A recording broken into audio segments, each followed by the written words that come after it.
الحمد لله رب العالمين اللهم صل وسلم وبارك على المبعوث رحمة للعالمين سيدنا وحبيبنا وقرة أعيننا قائد الغر المحجلين وشفيع المذنبين وسيد ولد آدم ولا فخر محمد بن عبد الله وعلى آله وأصحابه وأزواجه ومن اهتدى بهديه واستنى بسنته وتبع هداه ليوم الدين وبعد.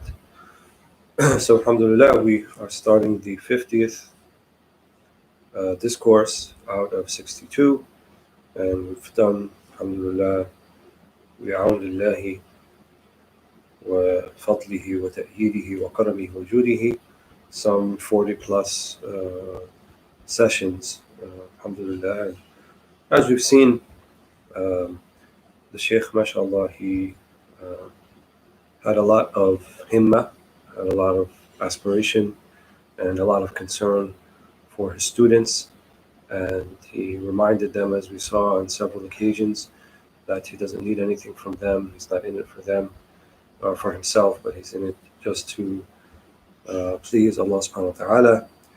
He had intended to leave Baghdad, and he was outside of the walls of the city when an inner voice told him that his salama, his safety and salvation of his deen was in being with the people and being with his students, and that's what he did for 40 plus years. And now he is probably Shaykh Abd al-Jilani, one of the most recognizable names of our ummah ever. He was Hassani and he was Husseini. He was born on the 15th of Ramadan, which was just yesterday, which is also the birth date of Sayyidina al-Hassan ibn Ali ibn Sayyidati Fatima alayhi salam. So alhamdulillah, this is a great blessing that we were able to read it and to study it and try to figure out together. I consider this a mudhakara. We're studying it together and we're benefiting together, inshallah. And this is what Allah subhanahu wa ta'ala decrees for the successful from His ummah. Some people are remembered for what they spent and what they saw and what they things that may be trivial that people remember them for, but other people like Sayyid al-Qadir al-Jilani, like Sayyid Abul Hasan al-Shadhi, like Imam al-Ghazali, like Sayyidina al-Hassan, Sayyidina al-Hussein, our Prophet obviously sallallahu alaihi wasallam, Imam al-Razi, Imam al-Qurtubi, Imam Abu Hasan al-Ash'ari, Imam Abu Hanifa, Imam Malik, Imam al-Shafi'i, Sittina Nafisa. All of these people, they have something of the irth, something of the legacy, the inheritance of our great Prophet sallallahu alaihi wasallam, and so as a result, they are remembered, and their words are remembered, and the words are recorded, and their words are studied, and they still provide guidance to this ummah, hidayah for this ummah, even from beyond the grave, such as what Allah subhanahu wa ta'ala writes for al-awliya wal-abdal wal-salihin wal-siddiqeen from His ummah. So may Allah subhanahu wa ta'ala raise us in degrees, raise us in rank, and give us something of the barakah, the nur that these people brought to the world and continue to bring to the world.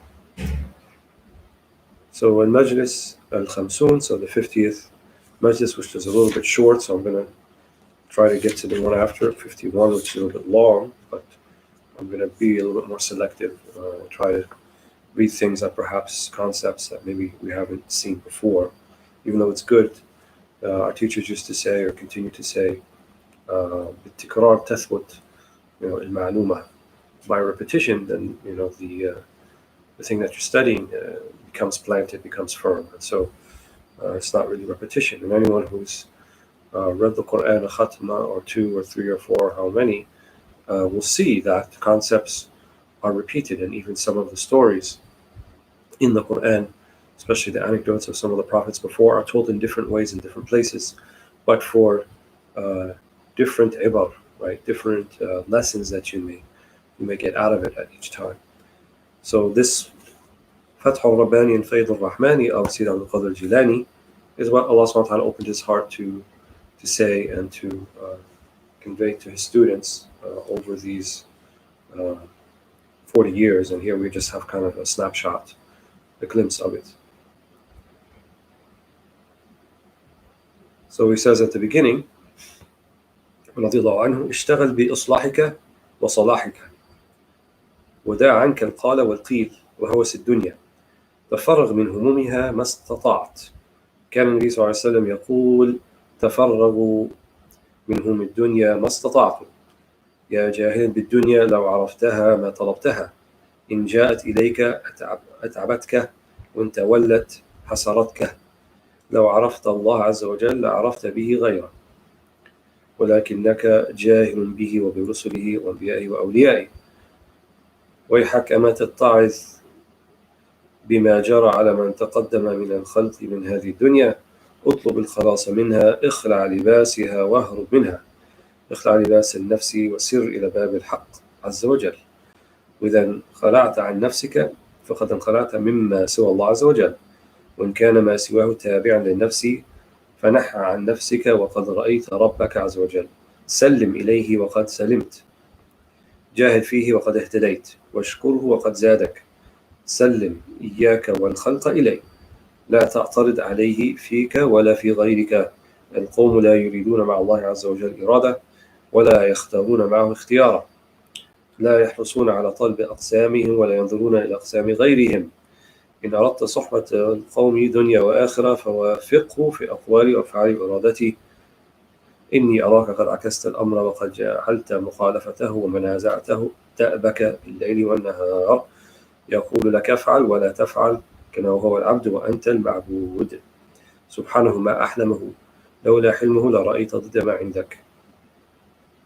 إن أردت الفلاح فعليك بالسكون بين يديه، عليك بالسكون بين يديه، سكون الظاهر والباطن سوء الأدب عندي، وإنما عده رخصة. So let's look at that. So he says in the beginning, اشتغل بإصلاحك وصلاحك. So concentrate on correcting yourself, which is not an exact translation. So the islah is to rectify yourself, and the salah is to be righteous, to be upright. So islah means to put yourself in a state of salah, to put yourself in a state of righteousness. So rectify yourself and correct yourself. Give up idle gossip and the craziness of this world. al-Qila wal-Qal wa hawas ad-dunya. Rid yourself of its cares as far as you can. As the Prophet ﷺ used to say, rid yourselves of the cares of this world as far as you can. And we hear this a lot, not just from Shaykh Abd al-Jilani, but in general. And the idea is not to have the humum, the concern, or your greatest concern, the dunya, so that it occupies a big part of your heart and keeps you busy from remembering Allah subhanahu wa ta'ala. So how does one exactly go about that? So as we've said a few times before, it's not just mere willpower, just kind of will it out of your heart, but it's to develop and cultivate within yourself kind of a spiritual repertoire of routines and of focused activities throughout your day and through your night that's going to help you to get there. And that's why we talked about the importance of having spiritual routines or awrad. And awrad merely means that which you go back to regularly so that you may be invigorated spiritually. And we have a wird of, maybe 2 or 3 meals a day. That's kind of a wird. We go back to eating food because we need that to sustain our physical life.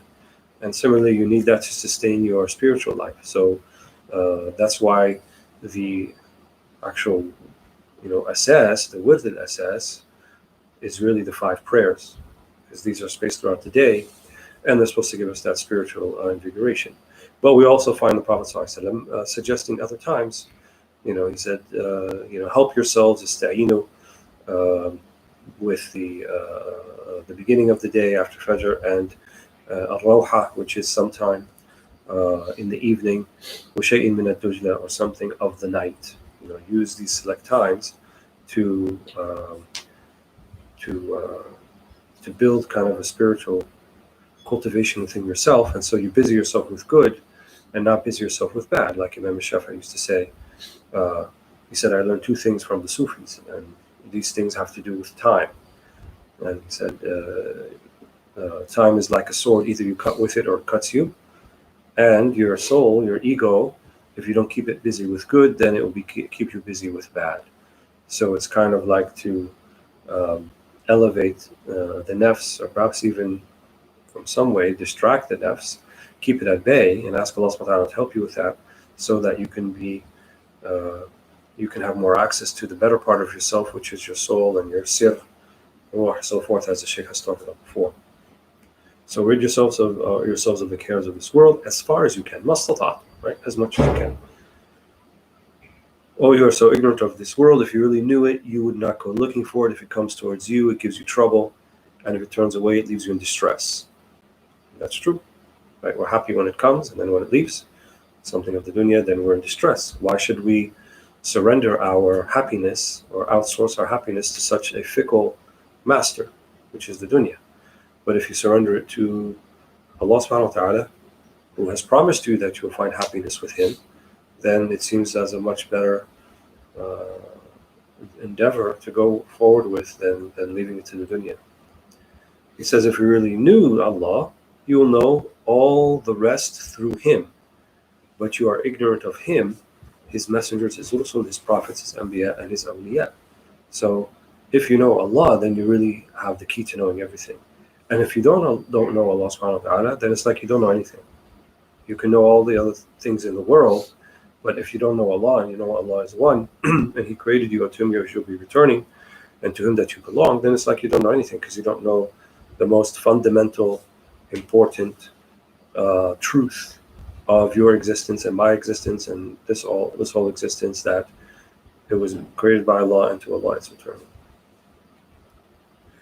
Woe unto you, can you not learn a lesson from those who have gone before and their experience of this world? You must seek deliverance, or khalas, from it. Cast off its clothing and away from it. Cast off the clothing of the lower self, the nafs, and travel to the door of the Lord of truth, al-Haq. When you're divested of the lower self, you are divested of everything apart from Allah, because that's what's keeping you away. This is what's getting in the way.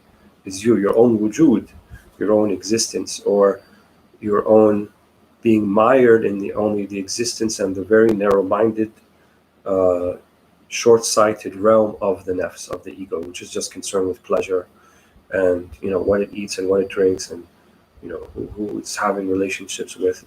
That's all nafs, and then your world becomes actually quite small. The world looks very small, and your happiness then and your sadness kind of hinges on a whim, like what somebody says to you, or what somebody doesn't say to you, or who's paying attention to you and who's not paying attention to you. And to surrender your not just your kind of temporal happiness, like in this life, but also could be happiness in the next, something so flimsy and so fickle, and something that doesn't truly know who you are. It only sees a certain side of you, right? It only sees the exterior. It doesn't know what's actually going on within you. So why would I put and leave all of that to something that is not trustworthy to begin with? So cast off the nafs, travel to the door of the haqq. When you're divested of it, then you're divested of everything apart from Allah subhanahu wa ta'ala. And so all those other things seem less important. Since everything apart from Him attaches to the lower self, يعني كل ما سوى Allah, everything besides Allah, you must turn away from your own lower self, then you may see your Lord, al-Haq. That's why they use terms like al-Fana, and tafna an nafsika wa tafna an al-dunya, tafna an al-khalq, wa tafna an kulli ma siwa Allah azza wa jal. So this Fana means to see everything as fani, right? Fani means not there, like it's going to, or it's headed towards non-existence, to annihilation.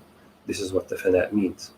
And the qaida, the simple principle that they say often is that which is certain to come in the future, يعني محقق في المستقبل أو في الآجل، هو متيقن في الآجل فهو المحقق في الآجل في العاجل عفوا ما هو ميقن في الآجل فهو محقق في العاجل.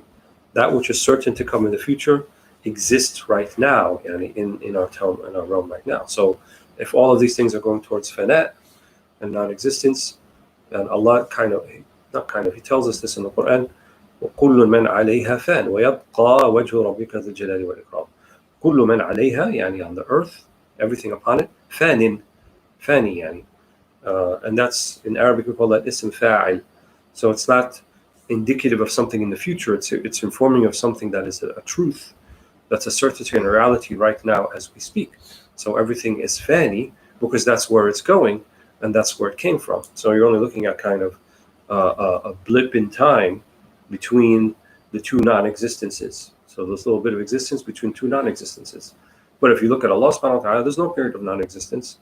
وَيَبْقَى, that's why I said وَيَبْقَى, and remains. يَبْقَى Allah subhanahu wa ta'ala, وَجْهُ رَبِّكَ, the countenance of God, in other words, the essence of God, Allah Himself, remains.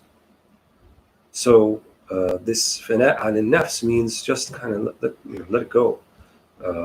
Don't see it as the be-all and the end-all, and the pursuit of pleasures as being the way to happiness, because even the pleasures, once you get them, they're also fani, right? And it's uncanny that even the most pleasurable thing that you like, if you're really into chocolate ice cream sundae, and that's what you really want, and someone brings that to you and you eat it, it's great, it tastes great and so forth. But then someone brings you a second one, and like kind of full, and then a third and a fourth and a fifth, and then you're forced to eat it. Now it becomes a punishment. Now it becomes adab. When just before you engaged in it, it was something pleasurable. Now all of a sudden it becomes something tortuous. And so that's the nature of the dunya. In its fana, it can also, it's prickly, like thorns. It can prick you as well. It's just like the rose bush, right? There's roses, but there's also thorns in it. So you see the roses, but then if you rush in quickly, you get pricked by the thorns. So Allah subhanahu wa ta'ala is saying, and the Shaykh here, yani, get over yourself, kind of is the way to say it. Get over yourself, get over your hang-ups and what you think is going to make you happy, and surrender all of that to Allah subhanahu wa ta'ala. Since everything apart from Him attaches to the lower self, you must turn away from your lower self, and then you may see your Lord, right? In other words, now your sir, your innermost being, is allowed to thrive. Submit, salim to Him, and you'll be safe. Salimta. Strive in His cause, and you'll be guided aright. Give thanks to Him, and He will add more unto you. Submit you and creatures to Him. Submit yourself and creatures to Him. Right? Let it be. Let it. Allah subhanahu wa ta'ala yatawallahu. He will take care of it. Do not resist Him, whether on your own behalf or on behalf of other people. The people of Allah have no wish besides their wish for Allah, and they have no preference besides their preference for Him. They are not greedy in pursuit of their own allotted shares, their aqsam, nor do they covet the shares allotted to others. If you wish to enjoy the companionship of these people in this world and hereafter, you must yield to Him in compliance with His words, His workings, His af'al, and His will, His irada. So if you want to have the proper also suhbah and good companionship, and you want to find these people, have good companionship with Allah to begin with, right? Follow His commands or avoid His prohibitions. Sallim al-amr, irda biqada'ihi, leave, surrender things to Him. Try to be content with that He has decreed for you, for that He has willed for you. And then those things, ma yu'inuka, that which is going to be an aid to you, is going to help you, inshallah, will be forthcoming after that. So I'm going to move on from there.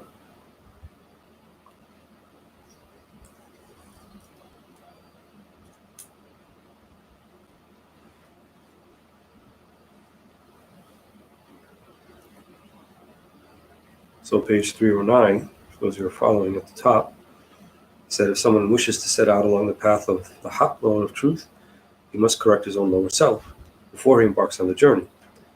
The self has badly behaved because it is always inciting to evil, ammara bisu', What would it do in the presence of the Lord of Truth, Al-Haq? How can it accompany you on your journey toward Him?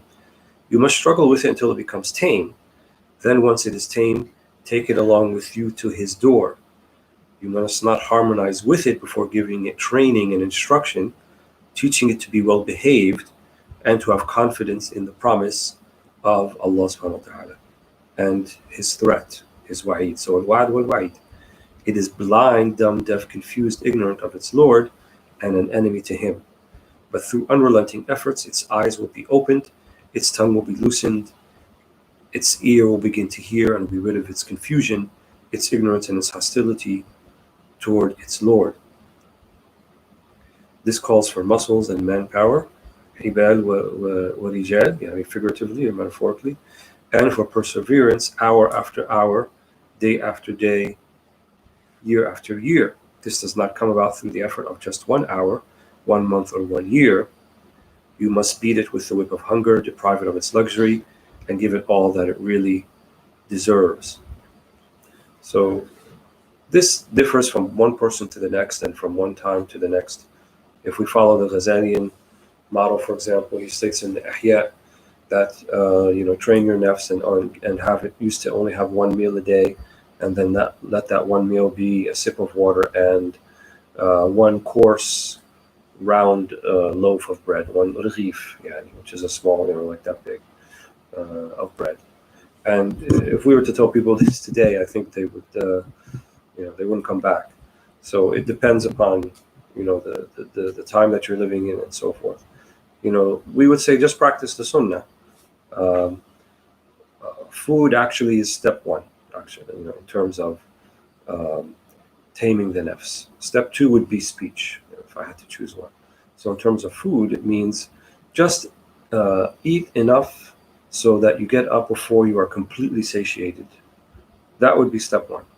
So not to deny yourself the things that you like, but if you're used to just filling yourself and then getting up, well, eat till a period before satiation. Maybe like 2 bites less, 2 mouthfuls less than what you're used to. So you get up before you're satiated, and you'll figure out that in the beginning you're not gonna like it, but after a while, 10 minutes later, when you get up and you start doing something else, you don't feel like you need to go back to the dinner table and get more. It's like I got over that. Now I can move on. I can live with that. And this is what he means, this type of taming of the nafs. And that's why Ramadan, Siyam, fasting is so pinnacle and so important in this, because that's what it's supposed to do. We're not supposed to substitute 3 square meals a day that we had outside of Ramadan in Ramadan during the night, and then we kind of just flip the day and the night. So actually, you want to grow accustomed to the feeling of hunger in your stomach, and it not be such a disaster for you, like on a nafsani level. This is how the taming of the nafs to some degree. And then speech also, like not to just say everything that we think that comes in our head, but try to make our words more measured. And then, as we said before, have the speech pass through a few gates before it comes out of the, of its holding pen, as it were. So, is what you're going to say true? Is it valuable to someone? Is it going to bring about a good result or a negative result? Is it going to hurt somebody's feelings or not hurt somebody's feelings? Those things should be thought out. And in the beginning, there's going to be a lot of takalluf, and that means you're going to struggle with it and be unsure of yourself. But after a while, inshallah, you will find that it will be almost like second nature and instinctual, that you'll think about those things within, a flash. Within however time it usually takes people to say something, you'll be thinking about all those things. Is it true? Is it beneficial? Is it going to bring some help to somebody? Is it going to harm them? All those things will run through your mind almost instantly before you actually say it. And if you find yourself in this maqam, then it's a great, great blessing from Allah subhanahu wa ta'ala. It's tawfiq, it's real success from Allah subhanahu wa ta'ala. And so that means just kind of have a methodical approach to how we consume things and how we put out things. So the consumption, the things that are coming in. So obviously food is part of it, but also all of our senses, that which we hear and we listen to, and that which we look at and see. These are all things for consumption, and they get in there, they get in your heart, and they mix together, and they can be a recipe for raising, your the appetite of soul's appetite for more things like it. The very, very dark and steep slope of pornography for many people, both men and women. It's a big test for them, a big tragedy, because it works like that. You get accustomed to something, and then it kind of takes you further and further down and down and down till it takes you to very dark depths that you couldn't imagine that you could have found yourself in. But that's how the depraved nafs works, and nafs al-ammara bis-su, right? The one that's always pointing you towards su, towards evil. And so you want to cut it off right at the source. So not even to take in something, not let it penetrate you. Keep the guards at the gates, right? And the guard here is your aql, right? Is your intellect. That's wrong, and I know my nafs is looking for it and wants to look at that image or look at that video or see what that's all about. But your aql says, stop, hold on a second, slow down, because if we let this guy in, if we let this image in, it's going to mess things up with us inside. And so let's be more intelligent about it and keep it out. This is the mujahadat al-nafs, right? And honestly, everybody can do that. You don't need a sheikh or a teacher or mentor to tell you that. You know that. Follow the sunnah of the Prophet Muhammad ﷺ. And even if you do have a sheikh or you have a teacher, you're going to be doing 99% of the work. Do not have the expectation that they're going to kind of just give you some awrad, which they will, which will be a great help and will take you there. But you have to also put in the effort. You also have to want it. You also have to struggle and strive, and it takes some mujahada. And the teacher will help you get there and may take you by the hand and get you there quicker or more effectively. But if you think that you're not going to do anything and it's just going to kind of come like that, then this is not how usually it works. These are not the asbab samat.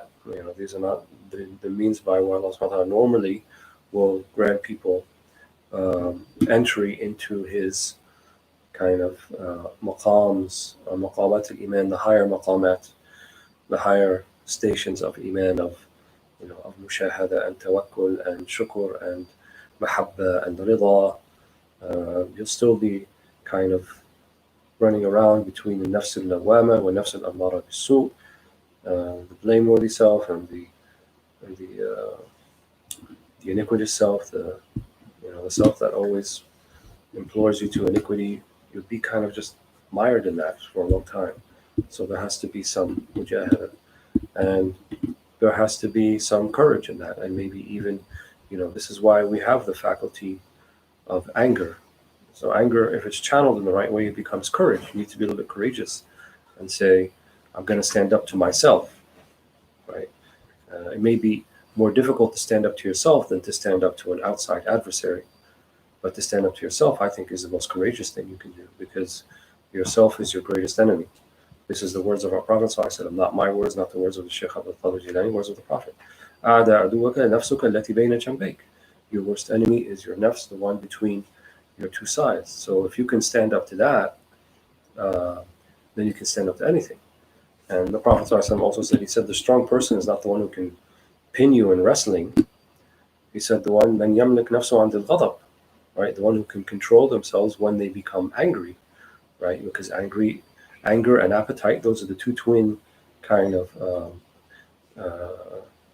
foundations of the self that implores to iniquity. So when you become angry, you become compromised in the sense that you'll do things normally that it wouldn't do. And if the shahwa, which is the appetite, also becomes agitated and seeking what it wants, it will also sometimes lead you to do things that normally you wouldn't do if you had some time to stop and pause and think about it and so forth. So getting those two things under control, as Imam al-Ghazali calls them, qasr al-shahwatayn. So the breaking of the two desires, which is desire of appetite and desire of that which would go towards anger. So he calls it muscles and manpower, but it's actually hibal wa rijal himma, aspiration. And you have to do it hour after hour, day after day. It will be somewhat of a struggle, but eventually your nafs will get tamed. Much in the same way when they said the verse in the Quran, Surah Al-Ma'idah, about animals like hunting dogs and the falcon and others that can be trained to hold back on their own shahwa. Anyone who owns a dog or has been around dogs knows that the number one shahwa for the dog is food, is to eat. But yet they can be trained in a way where they can go get the quarry for you, bring it back, keep it in its mouth, but not eat from it, because that's the condition for the hunt to be successful and for the food to be halal, at least according to the Maliki school, that the animal cannot eat from that which it brought back from you. So it can actually kill the prey, right? If it's like a wild duck or goose or something, or a pigeon, and it brings it back in its mouth, and normally its very instinct is to eat from that. But Allah says, مُكَلِّبِينَ تُعَلِّمُونَهُنَّ مِمَّا عَلَمَكُمُ اللَّهُ فَقُولُوا مِمَّا أَمْسَكْنَا عَلَيْكُمْ وَاذْكُرُوا اسْمَ اللَّهِ عَلَيْهِ. So مُكَلِّبِين, yani these not wild, but hunting dogs, trained dogs, teach them from that which you know, train them, and then they come back, فَقُولُوا مِمَّا أَمْسَكْنَا عَلَيْهِ. So eat from that which they have withheld and brought in their mouth and brought it back to you. وَاذْكُرُوا اسْمَ اللَّهِ عَلَيْهِ. And remember Allah's name on it. So if the hunting dog can be trained, then why not the human being? And his sharih and his shahwa is very strong, right? When try to stop your pet from eating the food when you put it in the bowl. When it's time to eat, it's nearly impossible. But these animals can be trained, and so we too can be trained. And even the Prophet ﷺ, when he talked about teach your children furusiya, how to ride a horse properly, and the warimaya, which is bow and arrow, hitting the target, was-sibaha, and swimming. And perhaps the wisdom behind those three in particular is there's a lot of training for the nafs in each of them. So if you can get a hold of a large animal like a horse that normally just with a swift kick from its hind legs can incapacitate you or kill you, but yet you train it to go in the direction that you want it to go, and to stop when you want it to stop, and run when you want it to run, and gallop when you want it to gallop, and canter when you want it to canter, and so forth. And this animal normally that has its own nafs, and it has its own idea of how it wants to go and run, but it can be trained. Similarly, rimaya, right? Anyone who's done any sort of target shooting with bow and arrow or any type of precision weapon will see that you won't get it right the first time, nor the second time, nor the third time, nor the fourth time. Actually takes practice. So there's precision and there's accuracy. So accuracy is to hit the bullseye, and precision is to be consistent in hitting the bullseye. What they call your grouping. So you want your grouping to be close to the center of the target, and that takes practice and it takes patience, right? Because you get frustrated and you do it 100 times in a row the first time out, and you don't get to where you want it to go. But you make small incremental changes, iterations in your stance, in your grip, in your form, and then you find after a while it becomes almost second nature to you. And then the bow becomes or the weapon becomes kind of an extension of your body, of your arm. And similarly with your nafs, if you train it well enough and put it through this iterative one step at a time, one day after a day, week after week, month after month, then you'll find instead of it being against you, it'll be for you, right? It'll help you along. And finally, the sibaha, which is swimming. Also, when we first start to train our nufus, it's a very unfamiliar environment. Most of us, most of our lives, vast majority of humanity, we're just used to kind of going for the thing that we feel like going for, the thing that we feel like eating, and the thing that we feel like saying. It's instinctual within us. And so to kind of hold back on that and train the nafs to say, stop doing that which you think is instinctual and give it some thought first, take a few steps back, like swimming. When you first get into the water, it's completely foreign environment. And especially if you're in a pool that you can't stand in, and then you have to keep paddling your legs underneath to stay afloat, your very survival then depends upon your ability to adapt to this different environment. And so some people just merely survive in it, and others can thrive in it.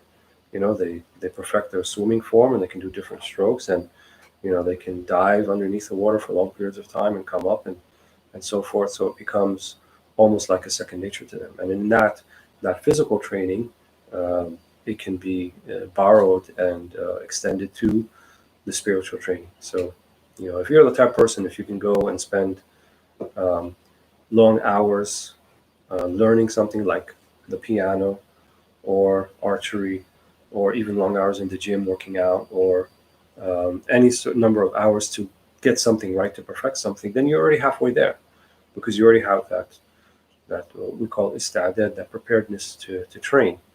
So that's why we also encourage young people to do something like that. Find something that you can kind of get yourself into that will take you on a progression from kind of a beginner level to, martial arts also has that. I would say even certain mind games like chess can also provide some of this training. Hmm? The local nasheed artist wanted to tell me something, but oh, I wouldn't put video games particularly in that category. I think it could be. And the interesting about video games, or actually the addictive nature of the video game, I think, is in it gives you a sense of accomplishment, right? So you conquer level one, and then you're like, oh, okay, now I'm ready for level two. So it kind of is hitting those dopamine levels, right? And it's giving a little bit of a rush each time that you conquer a level. And so you want to come back to it and see where you're going with it. And I could say you can also extrapolate that to fighting your nafs. So you will find that, okay, I'm at level one of kind of conquering my nafs today. Today, in lunch, I had one less spoonful than I usually had. And it was difficult, but then day two was much easier. And then I can go and try something a little bit more than that. And maybe I'll, instead of having like 5 different categories of, you know, food servings around me, maybe I can only do 2, and so forth. And if I'm trying to build a repertoire of, let's say, recitation of Quran or dhikr or a wird during the day, maybe I can only do 5 minutes at a time. And then maybe the next time I'll try to do 7 minutes, and maybe next time I'll try to do 9. Much in the same way that you do anything when you're training. That's how training works. First time you go to the gym, you're not going to go to the bench press and and bench press your body weight, for example. You're going to have to take time to work up to that. And so each time, progressively, you add a little bit more weight and a few more reps until you build yourself that way. So, yani, it's within reach. It can be done. And inshallah, if you also have a teacher, a sheikh, or a mentor, they'll also encourage you and help you along the way. And then there's the barakah of their company and their sohbah and so forth. So I guess we're just out of time. So we'll stop here. We didn't get to 51. So that will be for the next session, bismillah. Barakallahu fikum.